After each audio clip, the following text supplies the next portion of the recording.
ಸೆರಾಕೆರಿಂದ ಮಾತಾಡ್ತಾ ಇದ್ದೇವೆ. ಸೊ ಇವತ್ತಿಗೆ ನಮ್ ಜೊತೆ ಸೊ ಲೀಲಾವತಿ ಅಮ್ಮ ಇದ್ದಾರೆ.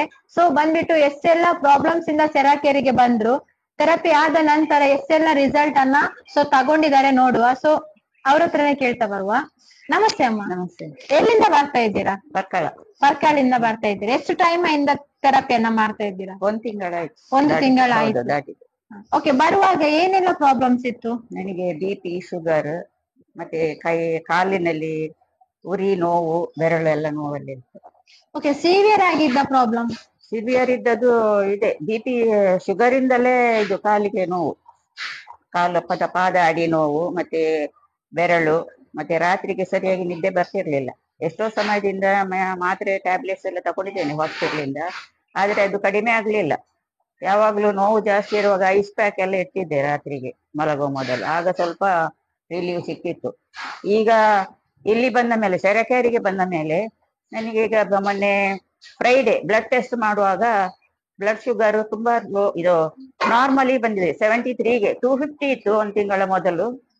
ಈಗ ಇಲ್ಲಿಗೆ ಬಂದ ಮೇಲೆ 73 ಆಗಿದೆ, 73 ನಾರ್ಮಲ್ ಆಗಿದೆ. ಈಗ ಶುಗರ್ ಎಷ್ಟು ವರ್ಷದಿಂದ ಇತ್ತು? ಶುಗರ್ ಒಂದು 10-12 ವರ್ಷದಿಂದ ಇತ್ತು. ಮೆಡಿಸಿನ್ ಹಾಕ್ತಾ ಇದ್ದೆ ಅದು. ಓಕೆ, ಸೊ ಒಂದು ಖುಷಿಯ ವಿಷಯ ಅಂತ ಹೇಳಿದ್ರೆ, ಸೊ ಸೆರಾಕೆರಿಗೆ ಬರುವ ಮೊದಲು 230 ಶುಗರ್ ಕಡಿಮೆ ಆಗ್ತಿರ್ಲಿಲ್ಲ ನನಗೆ ಟ್ಯಾಬ್ಲೆಟ್ಸ್ ನಿಂದ. ಎಷ್ಟು ಟ್ಯಾಬ್ಲೆಟ್ಸ್ ತಗೊಂಡ್ರು ಕಡಿಮೆ ಆಗ್ತಿರ್ಲಿಲ್ಲ. ಮಧ್ಯಾಹ್ನದ ಒಂದು ತಗೊಳ್ತಿದ್ದೆ, ಡಾಕ್ಟರ್ ಹಾಕ್ತಿದ್ರು, ಕಡಿಮೆ ಆಗ್ಲಿಲ್ಲ ಅಂತ ಹೇಳಿಕೊಂಡು. ಮತ್ತೆ ನೋವಿಗೆ ಇಂಜೆಕ್ಷನ್ ನ್ಯೂರೋಬಯನ್ಸ್ ಕೂಡ 10 ತಗೊಂಡಿದ್ದೇನೆ ಡೈಲಿ ಹೋಗಿ ಅಲ್ಲಿ ಹಾಸ್ಪಿಟಲ್ಗೆ, ಆದ್ರೂ ಅದು ಕಡಿಮೆ ಆಗ್ಲಿಲ್ಲ. ಈಗ ಅದೇ ಈ ಸರಕಾರಿಗೆ ಬಂದ ಮೇಲೆನೆ ನಂಗೆ ಸ್ವಲ್ಪ ಇಂಪ್ರೂವ್ಮೆಂಟ್ ಕಾಣ್ತಾ ಉಂಟು. ಓಕೆ, ಏನು 10-12 ವರ್ಷದಿಂದ ಬಂದ್ಬಿಟ್ಟು ಸೊ ಶುಗರ್ ಅಲ್ಲಿ ಸೊ ಮೆಡಿಸಿನ್ ಅನ್ನ ಹಾಕ್ತಿದ್ರು, ಆದ್ರೂ ಸಹ ಅವರಿಗೆ ಒಂದು ರಿಸಲ್ಟ್ ಅನ್ನುವಂಥದ್ದು ಬರ್ಲಿಲ್ಲ ಅಥವಾ ಒಂದು ಕಂಟ್ರೋಲಿಗೆ ಬಂದಿರ್ಲಿಲ್ಲ. ಸೊ ಇಲ್ಲಿ ಬಂದ್ಬಿಟ್ಟು ಥೆರಪಿಯನ್ನ ಮಾಡ್ಬಿಟ್ಟು ಖಾಲಿ 1 ತಿಂಗಳಲ್ಲಿ ಸೊ ಶುಗರ್ ಅನ್ನುವಂಥದ್ದು ಕಂಟ್ರೋಲಿಗೆ ಬಂದಿದೆ. ಅಮ್ಮ, ನೀವೊಂದು ಸ್ಟಾಫ್ ನರ್ಸ್ ಆಗಿ ಇದ್ದೀರಾ ಅಂತ ಹೇಳಿದ್ರೆ, ಸೊ ನಿಮ್ಗೆ ಮೆಡಿಸಿನ್ ಲೈಫ್ ಮತ್ತೆ ಒಂದು ನಾರ್ಮಲ್ ಆಗಿ ಈಗ ವಿತೌಟ್ ಮೆಡಿಸಿನ್ ಲೈಫ್ ಹೇಗೆ ಫೀಲ್ ಇದೆ? ಅಲ್ಲ, ಈಗ ನಾನು ಟ್ಯಾಬ್ಲೆಟ್ಸ್ ತಗೊಳ್ತಾ ಇದ್ದೇನೆ. ಅದು ಹೌದೌದು, ಕಡಿಮೆ ಇದ್ ಮಾಡ್ಲಿಲ್ಲ, ಸ್ಟಾಪ್ ಮಾಡ್ಲಿಲ್ಲ. ಅದು ಇನ್ನೊಮ್ಮೆ ಟೆಸ್ಟ್ ಮಾಡಿ ಹೋಗಿ ಡಾಕ್ಟರ್ ಚೆಕ್ಅಪ್ ಮಾಡಿ ಆದ್ಮೇಲೆ ಡಾಕ್ಟರ್ ಏನ್ ಹೇಳ್ತಾರೆ ಅಂತ ನೋಡ್ಬೇಕು. ಓಕೆ, ಇಷ್ಟು ವರ್ಷದಲ್ಲಿ ನಿಮಗೆ ಅಷ್ಟು ಕಡಿಮೆ ಶುಗರ್ ಬರ್ಲೇ ಇಲ್ಲ. ಓಕೆ, ನ್ಯಾಚುರಲ್ ಆಗಿ ಥೆರಪಿ ಮಾಡುವಾಗ ಸೊ ಏನ್ ಹೇಳಿಕ್ಕೆ ಇಷ್ಟಪಡ್ತೀರಾ? ನ್ಯಾಚುರಲ್ ಹಾಸ್ಪಿಟ್ಲಿಗೆ ಹೋಗಿ ಅಲ್ಲಿ ಹೋಗಿ ವೇಟ್ ಮಾಡುದು ಡಾಕ್ಟರ್ಸ್ಗೆ. ಈಗ ಒಂದು ಬೆಳಿಗ್ಗೆ ಹೋದ್ರೆ ಸಾಯಂಕಾಲ ಆಗ್ತದೆ ಎಲ್ಲ ಟೆಸ್ಟ್ ಎಲ್ಲ ಆಗಿ ಬರುವಾಗ, ಅಂದ್ರೆ ತುಂಬಾ ಜನರು ಇರ್ತಾರೆ. ಮತ್ತೆ ಏನಾಗ್ತದೆ ಅಂದ್ರೆ ಮೆಡಿಸಿನ್ ಎಲ್ಲ ಹಾಕ್ತಾರೆ. ಒಂದೊಂದು ನಾವು ಕಂಪ್ಲೇಂಟ್ ಕೊಡ್ತೇವೆ, ಹೀಗೆ ಆಗ್ತದೆ ಹಾಗೆ ಆಗ್ತದೆ ಅಂತ ಹೇಳ್ಕೊಂಡು ಅದಕ್ಕೊಂದು ಟ್ಯಾಬ್ಲೆಟ್, ಇದಕ್ಕೆ ಇನ್ನೊಂದಕ್ಕೆ ಟ್ಯಾಬ್ಲೆಟ್, ಆಗ ಜಾಸ್ತಿ ಟ್ಯಾಬ್ಲೆಟ್ಸ್ ಆಗ್ತದೆ.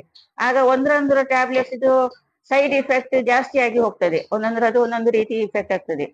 ಹಾಗೆ ಇದು ಗ್ಯಾಸ್ಟ್ರಿಕ್, ಅಬ್ಡೋಮೆನ್ ಪೇನ್ ಅದೆಲ್ಲ ಬರ್ತದೆ. ಇದು ಡೆಫಿಕೇಶನ್ ಎಲ್ಲ, ಕಾನ್ಸ್ಟಿಪೇಷನ್ ಆಗಿರ್ತದೆ, ಇಂಥದ್ದೆಲ್ಲ ಪ್ರಾಬ್ಲಮ್ ಬರ್ತದೆ. ಈಗ ಈ ಪ್ರಕೃತಿ ಇದಕ್ಕೆ ನ್ಯಾಚುರಲ್ ಕೇರಿಗೆ ಬಂದ ಮೇಲೆ ಇದೇ ಬೆಸ್ಟ್ ಅಂತ ಅನಿಸ್ತದೆ. ಅಲ್ಲಿ ಹೋಗಿ ಅಷ್ಟೆಲ್ಲ ಮೆಡಿಸಿನ್ ತಿನ್ನುವುದಕ್ಕಿಂತ ಇಲ್ಲೇನು ಮೆಡಿಸಿನ್ ಏನು ಕೊಡೋದಿಲ್ಲ, ಮೆಡಿಸಿನ್ ಇಲ್ಲ, ಇಂಜೆಕ್ಷನ್ ಇಲ್ಲ, ಬರೇ ನ್ಯಾಚುರಲ್ ಕೇರ್ ಅಷ್ಟೇ ನಮಗೆ ಸಿಕ್ಕುವುದು. ಅದರಿಂದ ನಮಗೆ ಎಷ್ಟು ಒಳ್ಳೇದಾಗುದಂತ ಹೇಳಿದ್ರೆ ಎಲ್ಲರೂ ಇದನ್ನೇ ಫಾಲೋ ಮಾಡಿಕೊಂಡು ಬರೋದು ಒಳ್ಳೇದು, ಎಲ್ಲರ ಹೆಲ್ತಿಗೆ ಒಳ್ಳೇದಾಗ್ತದೆ. ಓಕೆ, ಸೆರಾಕೇರ್ ಲೈಫ್ ಹೇಗೆ ಅನ್ನಿಸ್ತೆ ಅಮ್ಮ ಈಗ ನಿಮ್ಗೆ? ಒಳ್ಳೇದಾಗ್ತದೆ. ಹೌದೌದು, ಬಾಡಿ ಎಲ್ಲ ಲೈಟ್ ಆಗಿ ಇರ್ತದೆ. ತುಂಬಾ ನಿಮ್ಗೆ ಉರಿ ಅಂತ ಹೇಳ್ತಾರೆ. ಪಾದ ಅಂದ್ರೆ ಈಗ ಅಂತ ಅಷ್ಟು ಇಲ್ಲ, ಕಡಿಮೆ ಆಗಿದೆ. ರಾತ್ರಿಗೆ ನಾನು 2-3 ಸಲ ಹೇಳ್ಬೇಕಾಗ್ತಿತ್ತು. ಅದು ಉರಿ ಬರುವಾಗ ಕ್ರ್ಯಾಂಪ್ಸ್ ಎಲ್ಲ ಬರ್ತಿತ್ತು. ಮತ್ತೆ ಅದು ಇದು ಸೆಳೆತ ಬರ್ತಿತ್ತು. ಆಗ ತುಂಬಾ ಪ್ರಾಬ್ಲಮ್ ಆಗ್ತಿತ್ತು. ಎದ್ದು ಕೂತ್ಕೊಳ್ತಿದ್ದೆ, ಸುಮಾರು ಹೊತ್ತು ಎದ್ದು ಕೂತ್ಕೊಳ್ಳೋದು, ಆಮೇಲೆ ಸ್ವಲ್ಪ ಹೊತ್ತು ಮಲಗೋದು, ಪುನಃ ಮಲಗ್ಲಿಕ್ಕೆ ಆಗುದಿಲ್ಲ, ಪುನಃ ಎದ್ದು ಕೂತ್ಕೊಳ್ಳೋದೆ. ನಾನು ನಿದ್ದೆ ಮಾಡ್ಲಿಕ್ಕೇನೆ ಆಗ್ತಿರ್ಲಿಲ್ಲ. ಈಗ ಆದ್ರೆ ಸ್ವಲ್ಪ ನಿದ್ದೆ ಬರ್ತದೆ. ಮತ್ತೆ ಈ ಕ್ರ್ಯಾಂಪ್ಸ್ ಮತ್ತೆ ಸೆಳೆತ ಕಡಿಮೆ ಆಗಿದೆ ಈಗ, ಮೊದಲಿನಾಗಿ ನೋವು ಎಲ್ಲ ಉರಿ ಎಲ್ಲ ಬರ್ತದೆ. ಏನ್ ಹೇಳ್ಲಿಕ್ಕೆ ಇಷ್ಟಪಡ್ತೀರಾ ಸೆರಾಕೇರ್ಗೆ ಬರುವ ಅಪ್ಪ ಅಮ್ಮಂದಿರಿಗೆ? ಅವರಿಗೆಲ್ಲರಿಗೆ ಸಹ ನಾನು ಹೇಳುದಂದ್ರೆ ಇದನ್ನೇ ಕಂಟಿನ್ಯೂ ಮಾಡೋದು ಒಳ್ಳೇದು.